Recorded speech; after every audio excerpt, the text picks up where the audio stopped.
శ్రీకృష్ణుడు కంసుని సంహరించిన తరువాత యాదవుల భద్రత కోసం మధురను విడిచిపెట్టి పశ్చిమ దిక్కున సముద్రతీరానికి వెళ్లాడు.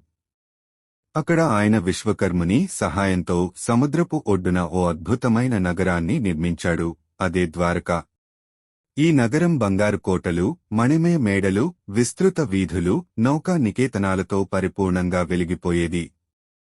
శ్రీకృష్ణుడు ద్వారకాధీశునిగా ప్రజల్ని ధర్మ మార్గంలో నడిపిస్తూ రాజ్యం నిర్వహించాడు. పాండవులకు సహాయంగా ఉన్నాడు. అర్జునునికి భగవద్గీతను ఉపదేశించాడు. కాని యాదవులలో కలహాలు మొదలయ్యాయి. ఒక శాపం కారణంగా వారు పరస్పరం వినాశనమై పోయారు.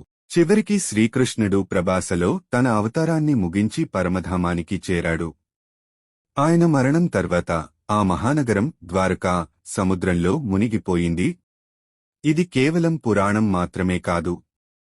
ఇటీవల సముద్రతలం కింద వెలుగు చూసిన పురాతన నిర్మాణాలు, నంబురాలు, గోడలు ద్వారకా నిజంగా ఒక చరిత్రాత్మక నగరమే అని సూచిస్తున్నాయి.